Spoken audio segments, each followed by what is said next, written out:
What's the scoop today? Tell you what the scoop is today. The new horror movie everybody's obsessed with, Obsession. I went and saw it just a mere 4 hours ago.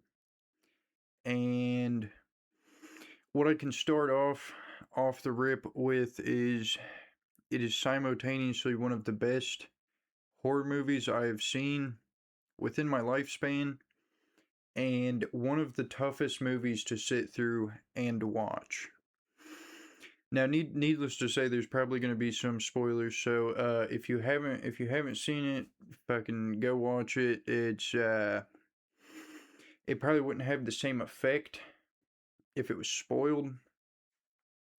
Although it might. It might. Holy shit! It is it's a rough watch, honestly, and not really because any aspect of it is necessarily bad. It's I think they did too good. If I'm being honest, I think they did too good at,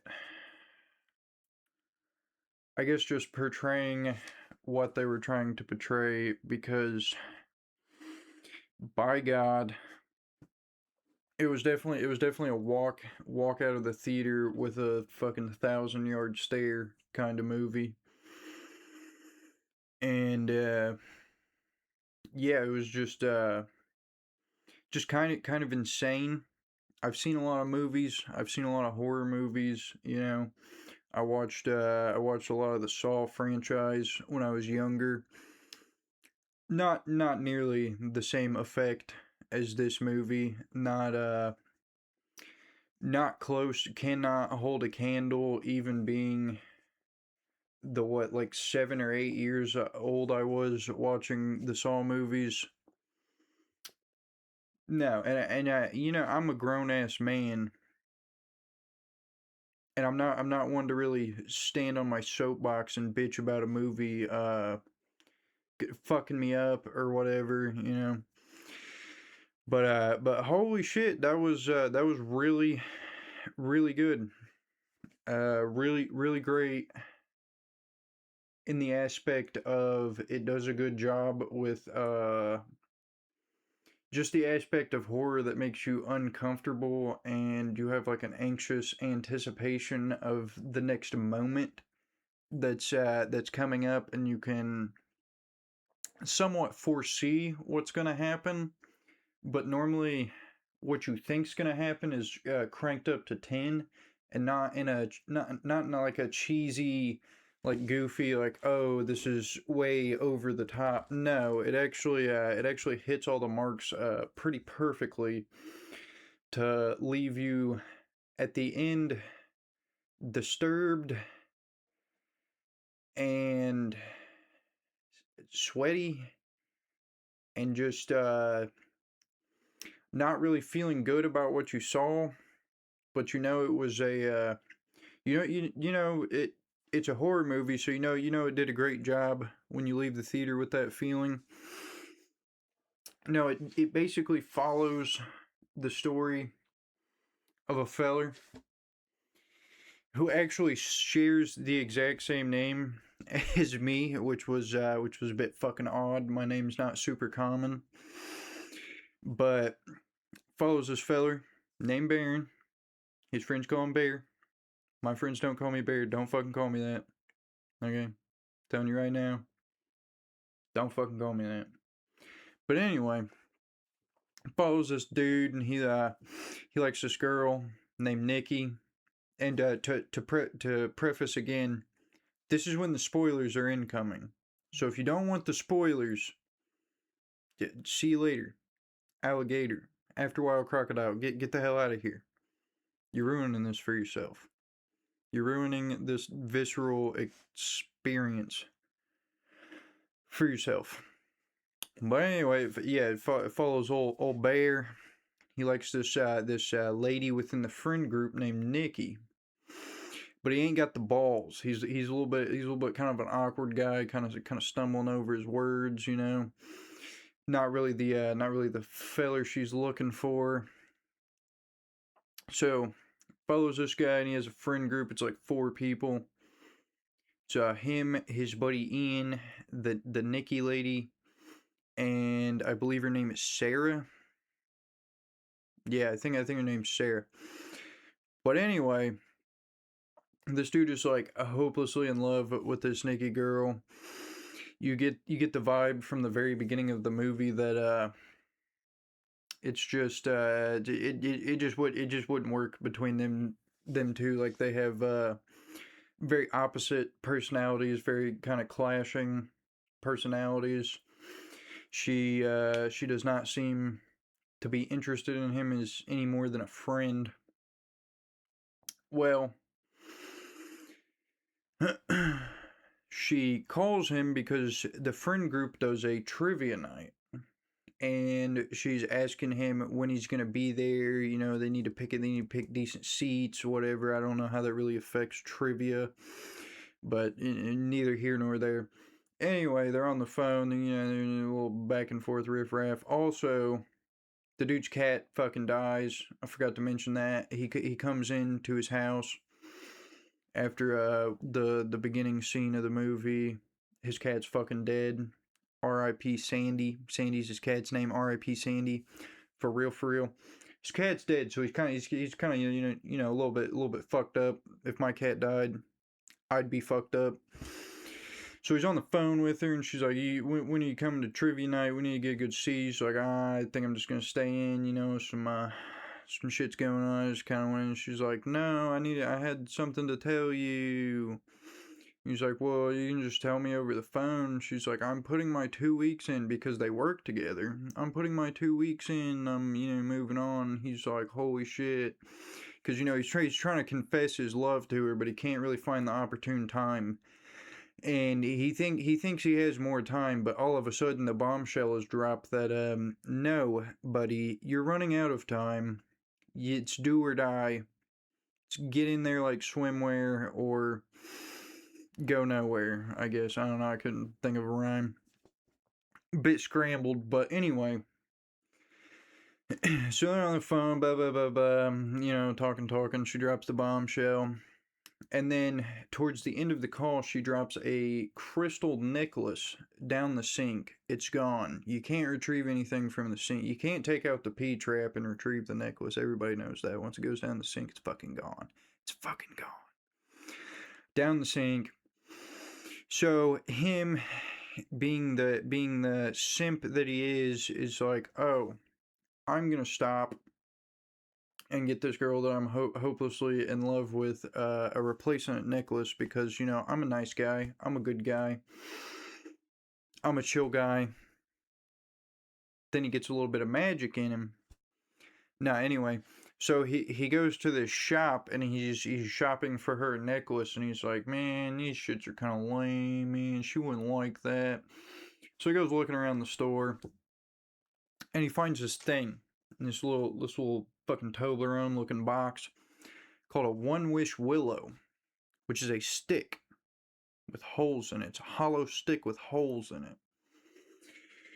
The lady at the counter pretty much tells him, oh, you can wish for a thing, but these are like collector's items. People don't really take them out of the packages. They don't fucking break them. It's more of a collector's item. Whatever.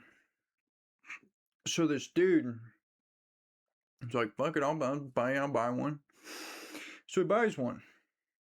And then he goes to trivia night, whatever. They're fucking doing trivia shit. It's at a bar, so they're drinking a little bit. They're sitting at a table initially. He's trying to find a way to kind of get in sweet with Nikki, kind of get her alone, tell her how he's feeling. He wants his buddy Ian to kind of help facilitate getting him alone, but Ian's not fucking doing it. Ian's kind of not a bro. He's not really a super great friend, honestly. It's what I gathered from watching the movie. He's not a super dependable guy, But anyway, Nikki eventually they're talking bullshit. Nikki's like, fucking, I'm gonna go to the bar, and he's like, okay, I'll accompany you to the bar. And he keeps trying to like find the moment to confess to her, and he's almost there, but people just keep coming up and interrupting, and the bartender's interrupting with you paying with card, you got a card for this, you keeping the tab open or closing it. Ian comes up, he says some shit, Sarah comes up, she says some shit, just all fucking interrupting him. Well, they're like, alright, well, let's fucking get these shots of tequila and toast. Oh, he also orders a pina colada, and she makes fun of him for it, which I don't know why. Pina coladas are good drinks. You know, I'm a beer drinker. I drink beer, I'll drink whiskey. But goddamn, a pina colada is nice. You know, a mojito is also a very nice drink.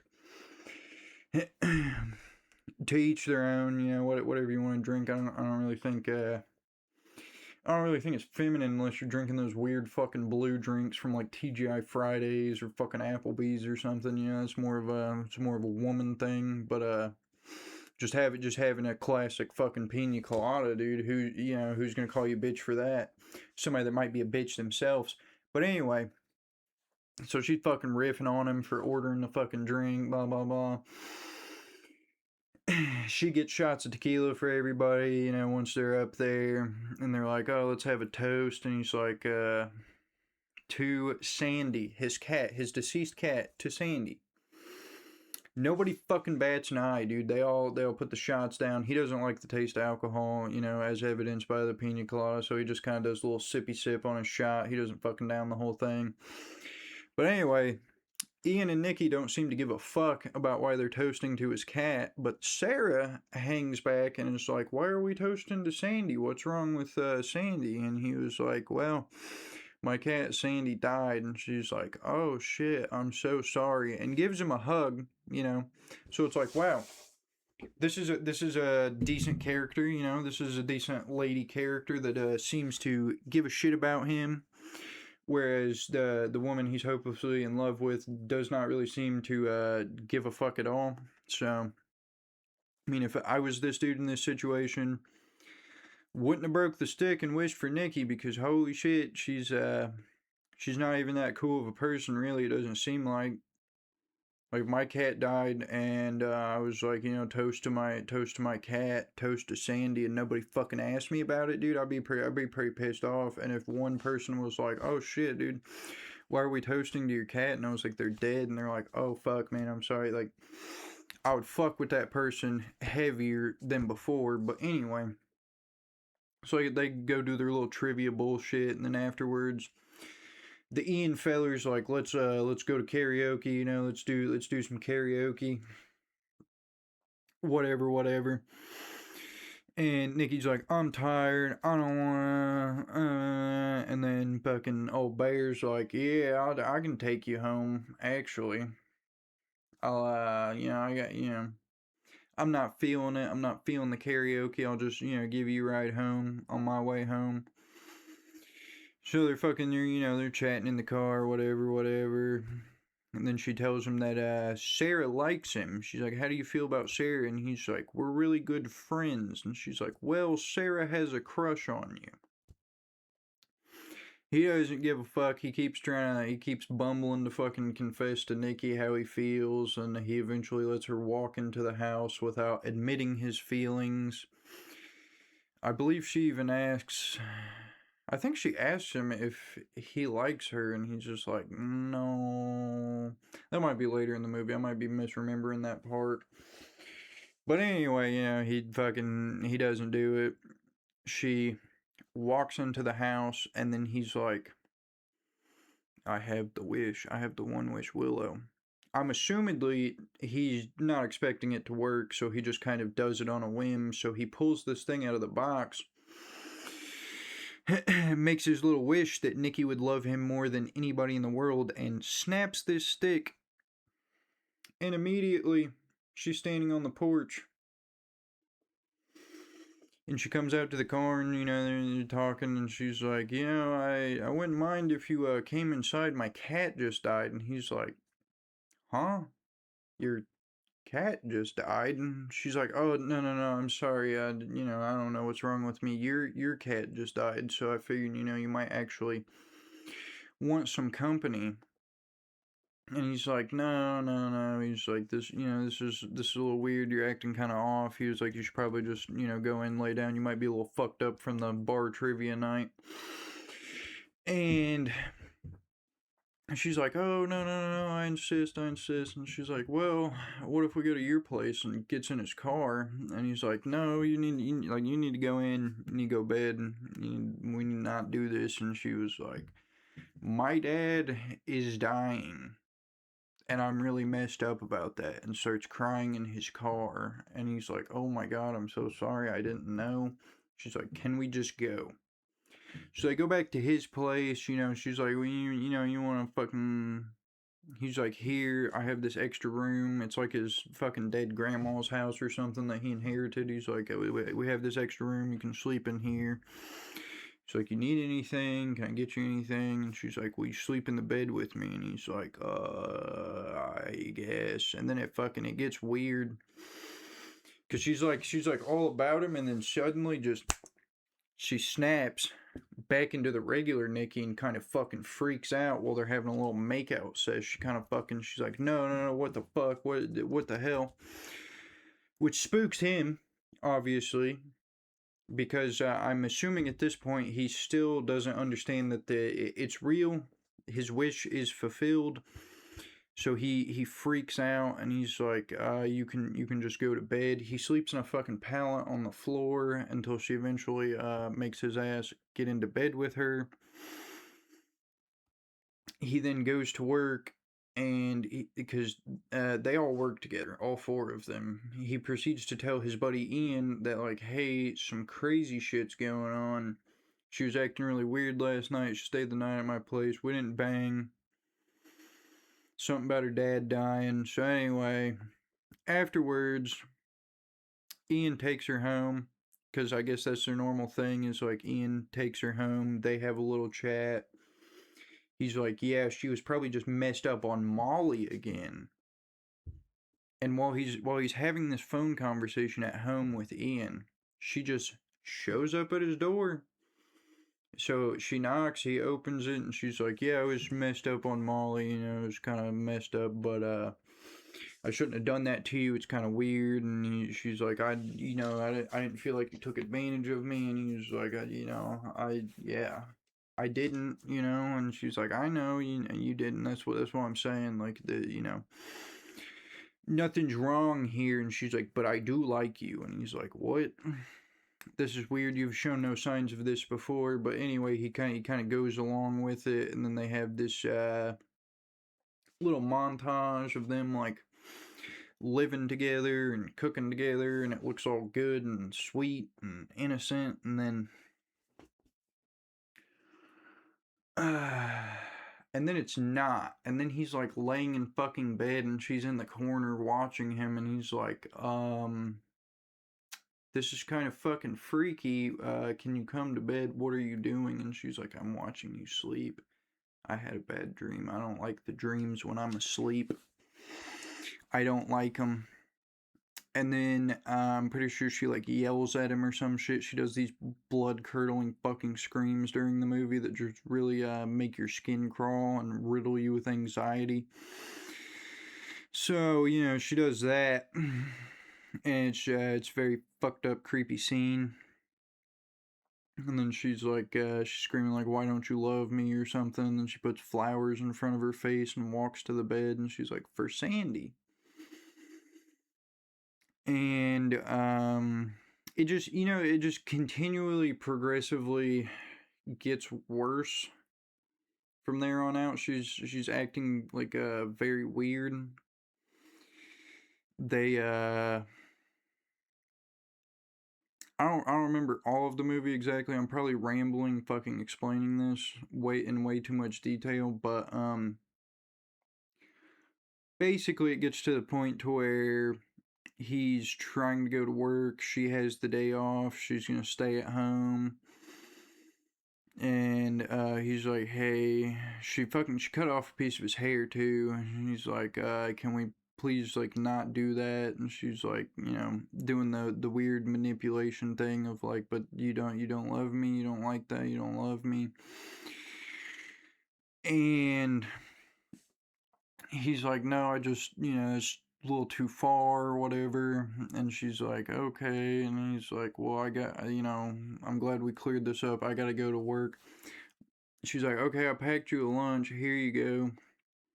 He takes the lunchbox and turns to the door. The door is fucking duct tape. Like 10, 20 fucking rolls of duct tape like that. She tried to seal that fucking thing shut. And it's actually kind of a funny scene where he walks to the door and he's like turning the doorknob and trying to fucking pull the door, and it's just like really hard. And she's like, if you're having trouble with the door, you can just stay home. And he's like, no, I got it. It's fine. As he's just ripping the fucking duct tape off of the wall, trying to get away from this entity that has cursed the Nikki person that he loved. Because as you find out, it's not really Nikki. It's some kind of like fucking entity that has possessed her and loves him, which is very fucking disturbing. And she's kind of conscious through the whole thing. She's in there, but she's fucking suppressed by this whatever entity is he wished into her, and is controlling her fucking body and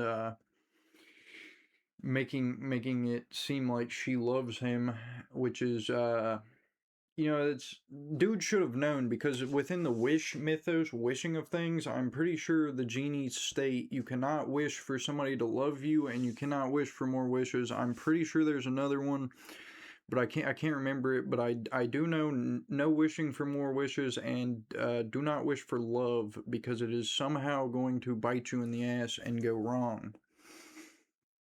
But anyway, so he fucks off to work, and after he leaves for work, she just kind of stands there, staring at the door, and begins to piss herself on the rug. So he goes to work and he's talking to Sarah, who's trying to get into college for some like art shit, so she can be a tattoo artist, And she's like, oh, this letter, it came in, but they didn't accept me. I'm really starting to feel down. And they have a little heartfelt moment. And he's eating his lunch that she packed for him. And there's a note on the lid that says, my little food critic, because it's revealed earlier in the movie that he wants to be a fucking food critic or some shit. And it says, lunch for my little food critic. So him and Sarah have this little heart-to-heart about her college thing, and then she proceeds to fuck with him and snatch the lid off of his lunch and look at the note, and she's like, for my little food critic, and he's like, it's an inside joke, and she turns over the note, and it says, how's the cat? And she goes, how's the cat? What does that mean? Bear? What does that mean? That's kind of odd. What does she mean by that? And this motherfucker proceeds to look at his sandwich and see chunks of his former cat within the sandwich. It's cat sandwich. It's his dead cat in a fucking sandwich. Oh, Jesus Christ. It's his fucking cat in the sandwich. To which he then proceeds to vomit profusely into the work trash can. And when he leaves work and goes home, I believe he had to drive Ian home because Ian's check engine light was on, which is crazy reason to take an Uber to work, brother. Just drive the fucking car. It's a check engine light. I had an 05 Infiniti that I drove with the check engine light the entire time I owned it, and it fucking lasted for 5 years. So quit being a bitch. Just drive your car, Ian. But anyway, so he's driving Ian home, and Ian's like, hey, we're having a boys' night tonight, It's kind of, I think you're kind of taking advantage of old Nikki with the whole her dad dying situation, whatever. Which you come to find out isn't true. Her dad doesn't have cancer, and she also doesn't fucking like her dad, and he also lives in an entirely different state, and she was lying about the cancer.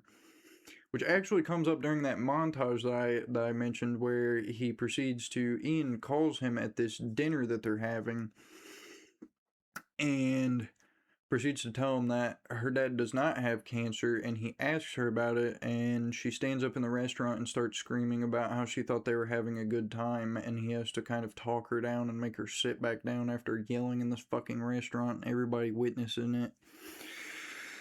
But anyway, so he's driving Ian home. He's like, dude, we're having a boys' night. I think everybody kind of thinks it's weird what you're doing to Nikki. She was like, she seems to be having some kind of like mental shit going on, and it seems like you're taking advantage of her. Everybody thinks it's not a good look. And he's like, well, if, you know, it's not a weird codependency relationship, he's like, why don't you come to boys' night by yourself? You know, she would be totally okay with staying at home. To which he comes in and finds her soiled in piss and covered in grime and fucking very grotesque looking. She has some kind of growths on her fucking chin and shit. It looks very, it's very unsettling. Kind of freaks out and asks if she needs help, and he's like, you know, you should probably, you know, go get cleaned up and whatever. And she's like, yeah, it's okay. I love you. I'll clean this up. Don't worry. I'm sorry. I was just waiting on you to get home. I'm sorry. I'll clean this up. So she's in the shower, and he's like, hey, there's a boys' night at Ian's tonight. I think I'm gonna go over there. And she's like, okay, well, I'll be out of here in a minute. I'll get ready. And he's like, no, Ian said specifically it's just the boys. And she's like, well, I heard Sarah was going. And she's like, it's okay, you can go. And then you hear shit start smashing in the bathroom, and he's like, what are you doing? And she's like, I just fucking whatever. She says some shit, and then he's like, you can come. And she's like, no, if you wanted me to come, you would have said that. And he's like, no, you can come. So anyway, it cuts to them at the party. They're doing party shit, playing some drinking fucking big Jenga game, and some dude switches seats with him because it was on the thing. He's like, I don't want to sit next to Nikki. And Nikki's being kind of normal right now. And then they're like, oh, it's your turn to draw one, Bear. You're in old boy's spot, so now you gotta draw one.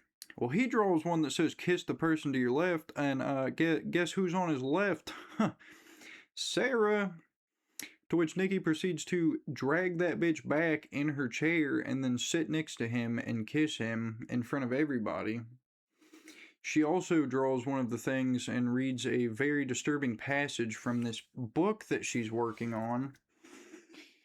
And it's just a super fucking disturbing, like, almost poetry sounding fucking passage out of this book. Just real fucked. Everybody at the party's like, this is really weird. I'm feeling uncomfortable, says everybody at the party. But then at some point, for some reason, she gets up. Oh, because it's actually Nikki kind of breaking through this entity, and she's like, this isn't me. And she's like bashing a glass bottle on the table and cuts herself on the fucking head in front of everybody at this party. Which, I mean, at this point, if you're anybody in this movie that is like friends with these people, you'd be like, hey, something isn't fucking stirring the Kool-Aid. Something's a little wrong here. There's some fucking wackadoodle shit's going on. Maybe Nikki needs to go to a fucking psychiatric facility and sit in a fucking padded room with a straitjacket on for the rest of her life. Which isn't very fair to say to her because she is trapped within her own body. But I mean, at least fucking perform an exorcism or something, Take her to the fucking goddamn wine drunk Catholics and have them fucking get that thing out of her. But anyway, he takes her to the hospital, whatever, they get home, they have the little fucking back and forth. He's like, hey, this shit isn't okay. And she starts like freaking out, starts doing some real off the wall fucking crazy shit. He's like, you know what, I think we need some space, you need to act like Nikki, I want you to act like Nikki, that's how I'm gonna love you. And she's like, I can't act like Nikki. He's like, maybe we need some space. And she starts acting really, really strange. And then she's like, okay, you can go stay at Ian's tonight. And then she comes back with a knife, and she's like, and while you're staying at Ian's, if I can't be warm next to you, I'm gonna fucking stab myself until I'm warm. I will feel really warm until I feel cold. And she goes into this whole, like, weird description of death. So then, anyway, he's like, no, no, no, it's okay. And then he's laying in bed. She's asleep, and he's like, hey. Or no, he doesn't say hey. He doesn't say any fucking thing at all because this dude is fucking petrified, laying awake. But she's like, dead asleep. He gets a text message on his phone, and it's Sarah, and she's like, hey, I need to talk to you about some stuff. It's important. I'm at the park. And he's like, I can't. And she's like, well, if you can't come here, I'm gonna show up at your house, so pick your poison, buddy. And he's like, just wait for me. So Nikki's asleep, and he slides out of bed, and he's proceeding to leave, and then she goes, Bear, where are you going? And he's like, I'm just getting some water. And she's like, you know, it's the real me. It's Nikki. Please kill me. Please just fucking end my suffering. And he's like, well, what's so bad about being with me? Why don't you like being with me? And she's like, I've never been with you. It's not me. She's like, don't talk too loud. You're gonna wake her up. You're gonna wake up this thing that's not me. It's like super fucking disturbing. But anyway, so he goes to see Sarah, and Sarah has a letter from the last college that she applied to, and it's actually the one she really wanted to fucking get into. And, you know, they're talking, they're having a little bit of, you know, rigmarole, and she's like, I think that Nikki's taking advantage of you, and she's having some kind of, like, mental break, and, you know, she's kind of leaning on you way too much, and it's kind of fucked up, and she's like, she was also, like, hooking up with the Ian guy on and off, and she was like, you know, but I was sitting to your left at the party. Which she does say, hey, you want to open this envelope together to see if I got accepted, but she's like, I was sitting to your left at the party, you know, and he's like, what? And she's like, you know, I was sitting, you're supposed to kiss me. To which, window breaks, bitch is there, somehow gets a brick on the steering wheel and just mashes that bitch's face into it repeatedly. Sarah's done. Dude, Sarah was such a good character, too. The entire movie could have been avoided if this guy wasn't a dipshit and just got with Sarah. She's a much cooler character than anything we see of Nikki. But I digress. She brutally fucking murders Sarah right beside this guy. He's getting fucking blood splatters on him, and he's just, like, obviously fucking massively traumatized in the seat, and she's like, I know, it's okay, honey, you know, I know, but you know, you did this, so you have to help me hide the body. We have to get her out of here, you know, I can't go down for this. You have to help me. To which this guy's like, I can't do that. And she's like, you're gonna have to, honey. Okay, you know, you caused this, you brought this on her, you know, I didn't want to do this, but you forced my hand. You're gonna have to help me hide the body. To which he does, because he's probably rightfully fucking scared shitless of whatever entity is within this lady. So they get Sarah kind of squared away, and then this dude has a moment by himself in the car while she's taking care of Sarah, to which he opens the letter and sees she was indeed accepted to the college that she wanted to get into, which causes him to scream in his car, freak the fuck out, and drive back to the crystal store, whatever the fuck you call it, the crystal store that he got the One Wish Willows from. He goes to the spot where they are, and he's like freaking out because they're not there, and he's like yelling at the dude behind the show, where the fuck are the One Wish Willows? And the dude's like, I don't know what you're talking about. Those don't exist. And he's like yelling at him some more, and he's fucking covered in blood and fucking breaking down. The dude's like, dude, calm down. They're right here on the counter. And he's like, he starts grabbing them, and he's like, why would you sell these to people? Why are you selling these to people? Do you know what they can do? And he was like, well, what's going on, man? And he was like, I wish she's obsessed with me. I can't. And he's like, well, it's not so bad. And he was like, you don't know the fucking half of it, brother. You do not know the half of what the fuck I've been through. And he's like, well, He's like, you can kill yourself. You can do that to make the kid, because apparently there's also a helpline on the box that he did call at one point, but the dude was a typical customer service guy, and he was like, do you want to cancel your wish? And he's like, no. He's like, I just want to alter it. And he's like, we don't really do that. And he's like, well, yeah, can I cancel my wish? And he's like, yeah, we don't really do that either. The only way to do that is if you die. Because the wish stays active as long as you're alive. To which, yeah, then all this shit happens. He goes to the store, and the dude's like, well, he's like, you only get one wish per person. And he was like, well, use mine. Can you break this and wish that I never wish? And he's like, hey, brother, I used my wish already. He's like, you could. Just off yourself. That'll stop the wish, because it stays active as long as you're alive. Or you can find somebody that hasn't wished yet and see if they can undo your wish. To which he's like, holy fuck, I have a friend named Ian. I'm gonna go make him wish that I never wished. To which he tries, and Ian, being the douchebag of a fucking friend that he is, doesn't believe him. He's like, this is fucking bullshit, you're a nutcase. So he proceeds to take his one wish willow out of the package and go, I wish for $1 billion, and snap it. To which $1 billion starts fucking raining from his ceiling, and he just stares at old Bear in disbelief, and he's like, wow, I just kind of dicked you, huh? Which, I mean, if one of your homies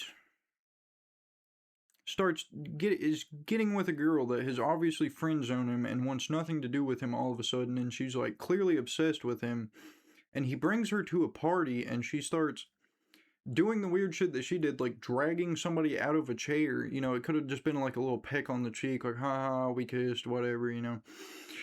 No, she proceeds to like way overreact and like drag her back and kneel down next to him and kiss him, and then proceeds to freak out and say, hey, this isn't me, bust a fucking bottle and stab herself in the face.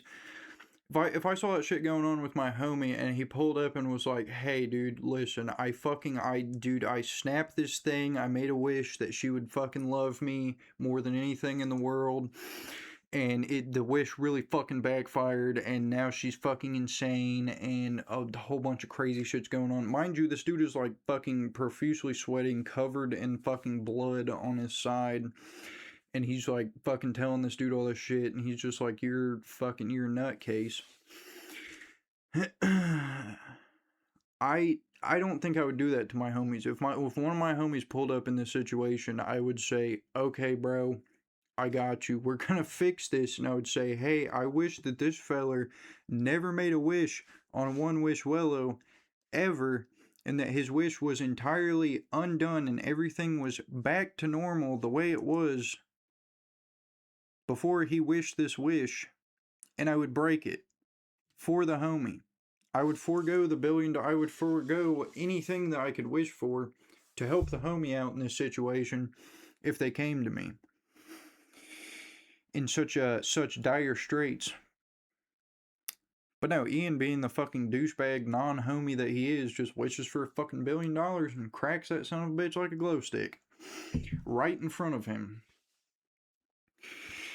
To which Bear proceeds to stare Ian through the $1 billion raining through his fucking ceiling, and is like, I could kill you right now, pretty much, is basically the emotions that he purveys. Which, stellar acting on everybody's part, really. Ian really acts like a douchebag. Sarah's just like a nice lady that wants to be a tattoo artist that likes Bear. Nikki is a fucking possessed entity for most of the movie, but her personality in the beginning is really like, I don't fucks with you like that, we're just friends, which is very well conveyed. But I mean, her acting as a psycho fucking entity that is wants to wear this dude's skin as a sweater is very very on point, and so is his acting of being like completely appalled and flabbergasted and anxiety ridden about this situation. It's very good acting all around. They do very good. And so anyway, Buddy fucks him. He goes back to the house to find Sarah is set up with her face smashed naked like some kind of demented fucking sex doll. And he's trying to, because he got like 3 one-wish willows, fail safe. He tries to get her. He's like, "Will you'll do anything for me? You love me so much. Will you break this?" But he doesn't quite get that far because she's freaking out and has a fucking gun and shit. She's like, "Do you love me? Do you love me? You don't fucking love me. It's not reciprocal." And she's like, putting the gun up to herself and shit. And she's like, do you love me? Say you love me. Scream it! All while Ian is trying to get his fucking attention through the door and is not listening when Bear's like, "Just fuck off. Like, give me a minute." To which Ian proceeds to bust through the door and get fucking headshotted immediately, dude. Get fucking... Oh, dude, straight turned on, dude. Because she's like here with the fucking thing. Probably this hand because the door's fucking back here. Dude, bust through the thing. She just... Boom! Immediately, dude. Boom! Immediately. Perfect aim. Whatever entity's in there probably should have been playing CSGO because holy fuck, that shit was pixel perfect. Immaculate. Split second reaction time. But anyway, Ian gets domed right after getting his $1 billion, so it doesn't really fucking matter. It's what you get for being a non-homie to the homies, you get fucking capped. But anyway, she's all like fucking, "You say you love me, scream it, yell it, you love me." And then he eventually works the gun out of her hand, and she's like, "You love me, ma." And at one point, he kind of like moves his head, and she's like, "Why are you shaking your head? Why are you shaking your hand?" And he's like, "I was just thinking we should probably, get cleaned up."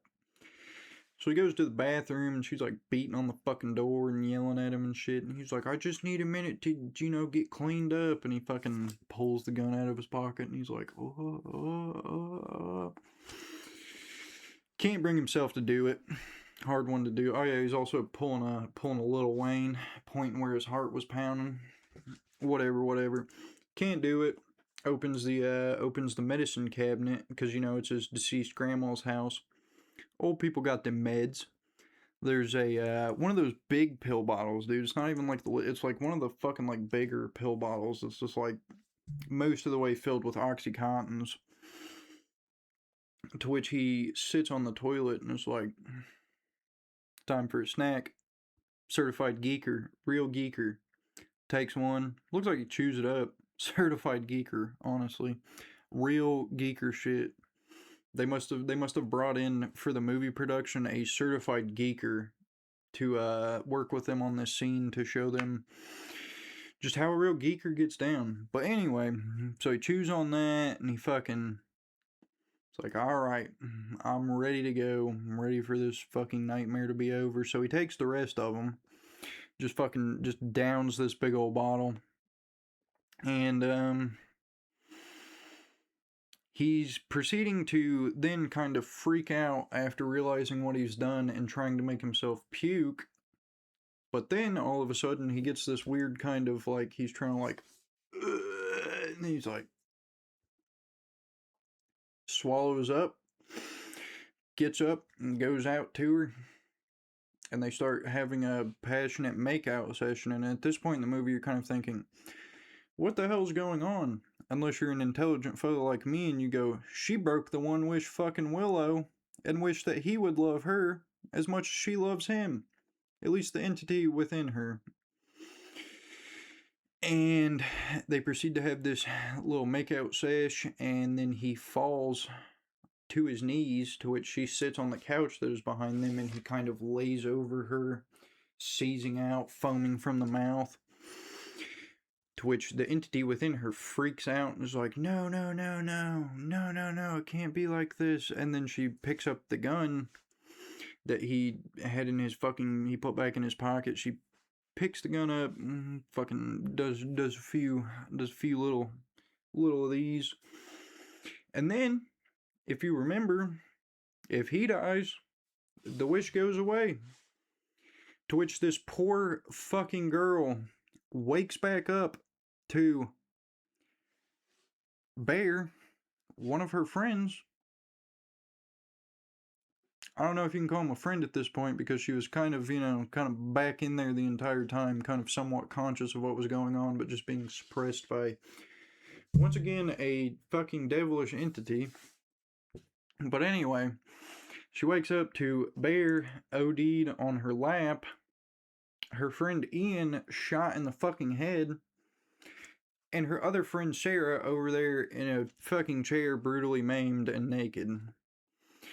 And she proceeds to freak out, obviously, as one would do in that situation, as the camera begins to slowly pan to Bear on the floor, and then to a TV with static, and that is the end. And that is the not so brief synopsis. I kind of described every fucking scene in the movie. That's my bad. Not really not good at synopsises. Not really my type of forte. I don't write the fucking synopsises for the back of the books. You can skip through, you kind of get the gist of it, what the fuck ever.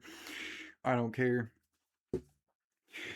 But yeah, so it's just it's really fucked up movie. It's really hard to sit through and watch because it's like a very accurate depiction of like this kind of abusive relationship, but it's kind of cranked up to 10. It's almost like you're peeking through the blinds of some shit you should not be seeing. And it's not dialed up to 10 in like a cheesy, like over the top, like, oh, this is fucking stupid way. No, it's actually, they actually hit the marks very well. They do it over the top without going over the wall, so to speak, without not landing on the other side of being cheesy. There's jump scares within the movie, but they're done in a good way, of where it's not just like everything's calm and it's like boom, jump scare. No, it's like it's more of a tense kind of build up, like you're on the edge of your seat, something's coming, but you can't quite put your finger on exactly how it's going to go. It's like maybe it won't go the way that I'm thinking, but it does in an abrupt and jarring manner that kind of does make you jump a little bit. So it does have jump scares, but I think it's a good use of jump scares. I think it's jump scares the way they're like intended to be. It's a very like tense build up, and it's like there's a lot of like space for the tension to build and culminate until it finally kind of like crashes into this jarring abrupt jump scare. But it's super good horror movie, but it is one of those movies that I think you can only the human part of you can only bring yourself to watch it the one time. I don't really think this is a thing that's going to be rewatched by people, because once is enough.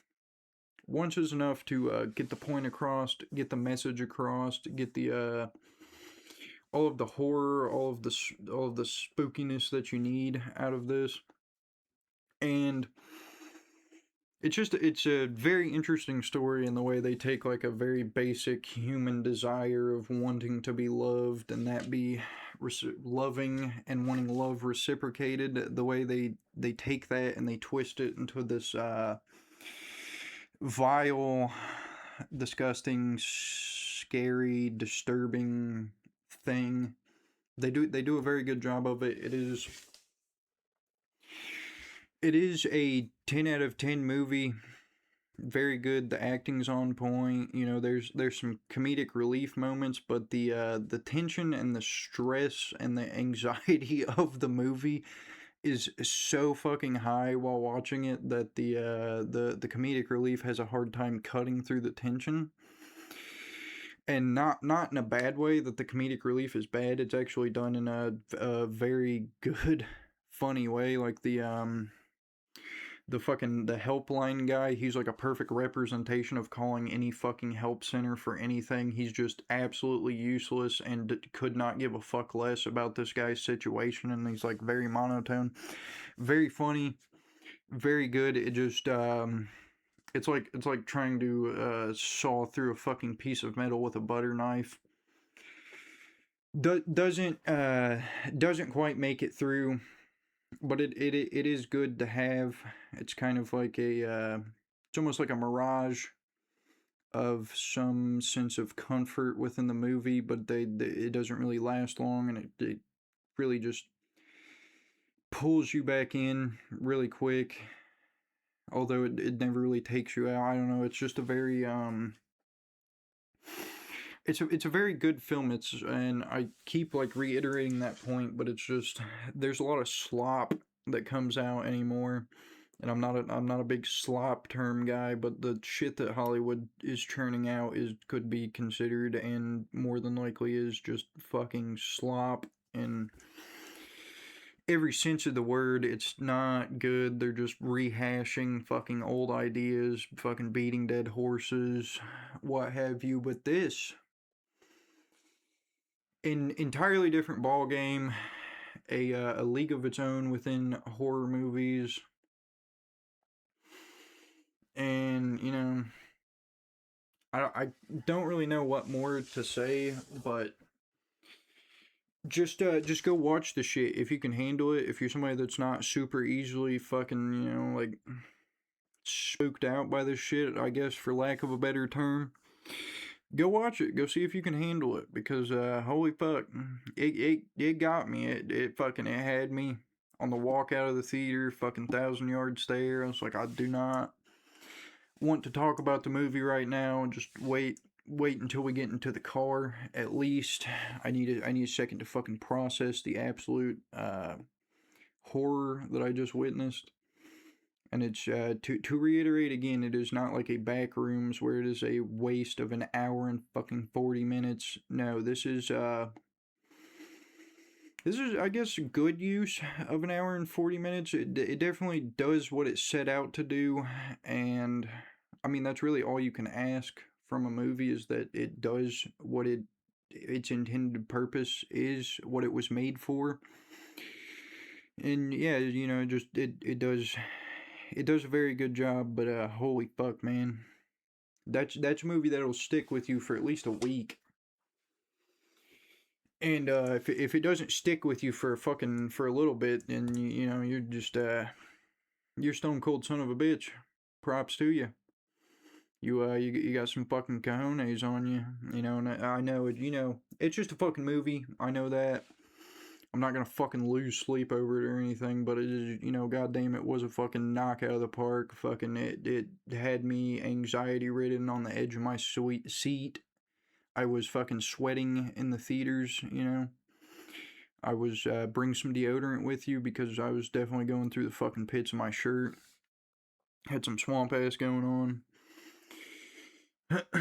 But yeah, that's kind of just me talking about the movie, I guess. Fucking review, as you could call it. It's very good. It's very good if you want to be disturbed and fucking spooked. So yeah. And you know, if you ever get the opportunity, if a genie ever pops up, if you ever have a fucking magic stick you can break, just remember the rules of engagement with wishes. Do not wish for love. It's gonna go sideways. Don't wish for more wishes. I think there's a third one. Look that up. Probably don't wish for that either.